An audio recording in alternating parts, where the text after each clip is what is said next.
Hello मित्रों, कैसे हैं आप? उम्मीद करते हैं बहुत अच्छे होंगे। एक फिर मोटिवेशन चैनल में आप सभी को एक जबरदस्त मोटिवेशन लेकर आया हूँ। हर आपको पता होगा कि मैं हर एक दिन नए हर एक दिन में मोटिवेशन वीडियो लेकर आते रहते हैं, आपके लिए, अंदर के लिए, सबके लिए।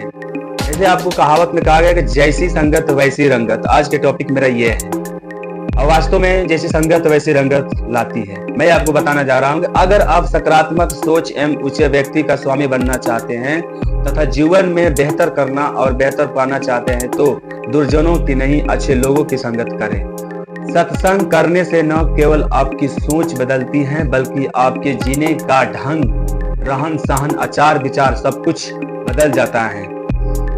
आपकी जीवन शैली में आमूल बदलाव आता है। अतः हमेशा अच्छे लोगों की संगत करें। जब आप अच्छे लोगों, आप अपनी कमियों को दूर करते हैं और अच्छाई ग्रहण करते हैं। फलतः आपके जीने का ढंग, कार्य करने का ढंग एवं सोचने का नजरिया बदल जाता है। सोच बदलने से आपकी हर व्यक्ति और वस्तु में ग्रहण करने लायक बहुत सारी अच्छी चीजें मिल जाती हैं। कहा भी गया है, जैसी संगत वैसी रंगत। आप जैसे लोगों की संगत करते हैं वैसे ही लोगों का सील, गुण, स्वभाव, आदतें आपकी व्यक्तित्व में शामिल होती हैं। अगर आप अच्छे लोगों की संगत करते हैं तो अच्छे व्यक्ति के स्वामी बनते हैं, और बुरे लोगों की संगत करते हैं तो व्यक्तित्व में। अतः आप किसी भी व्यक्ति की संगत करने के पूर्व अच्छी तरह सोच समझ कर करें। याद रखें, अच्छे आदतें आपके सबल बनाती हैं तो बुरी आदतें अनमोल शक्तियां। मनुष्य शाब्दिक रूप में वही होता है जैसा वह सोचता है, और उसका चरित्र उसके विचार के अनुरूप ही होता है। जैसे कि एक पौधे बीज के अंकुर होता है और उसके बिना वह जीवित नहीं रह सकता, वैसे ही मनुष्य के प्रत्येक कार्य की उत्पत्ति विचारों में छिपे बीज से होती है और उसके बगैर अस्तित्व में ही नहीं आता। मनुष्य का कर्म विचारों का फूल है और खुशियां तथा कष्ट और पीड़ा उसके फल है।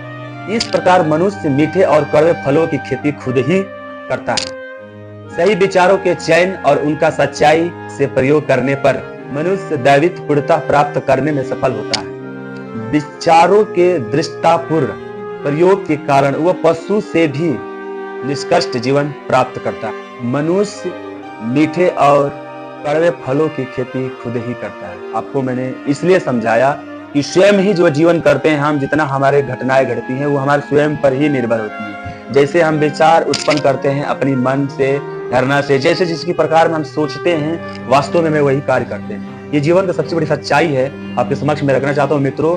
ये बिल्कुल ही सत्य है, जो कि सत्य को कोई पाना नहीं चाहता, ये नहीं तो समझना चाहता है। यही सबसे बड़ी कारण है। शक्ति, बुद्धि और प्रेम का जीव होने और अपने विचारों का स्वामी होने के कारण मनुष्य प्रत्येक परिस्थितियों को वश में कर सकता है। ये हमारे सच में बस में है, हमारी ताकत है कि हम किसी चीज को बस में कर सकते हैं। उसमें परिवर्तनकारी और पुनर्जन करने वाले ऐसी सत्ता होती हैं जिससे वह खुद को जो चाहे बना सकता है। यह सिद्धांत कि मनुष्य वही है जैसा वह सोचता है, न केवल मनुष्य के संपूर्ण अस्तित्व को अपने दायरे में रखाता है बल्कि उनके जीवन के प्रत्येक दशा और परिस्थिति को भी पूर्णतः प्रभावित करता है। मनुष्य सब रूप से वही होता है जैसा वो सोचता है, और उसका चरित्र उसके विचारों के अनुरूप ही होता है।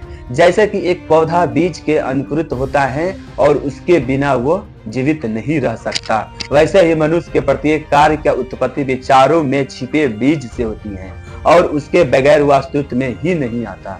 यह सिद्धांत उसके लिए स्वाभाविक एवं अचानक किए गए कार्यों पर जितना लागू होता है उतना ही उसके उन कार्यों को भी प्रभावित करता है जो वह अपनी योजना के अनुसार करता है। मनुष्य का कर्म विचारों का फूल और खुशियां तथा कष्ट और पीड़ा उसके फल है। इनकार मनुष्य मीठे और कड़वे फलों में खेती, अपना दीपक स्वयं बने और अपने विचार से किसी को बात को माने, और दूसरा कोई भी कितना भी काले ये चीज मैंने सुना हूं, आप उसको सत्य नहीं माने। अपनी खुद आंखों से देखे, खुद कानों से सुने, खुद पढ़े, खुद समझे, खुद अनुभव करे, तब जाकर माने हाँ ये बात सत्य है, तब जाकर समाजों में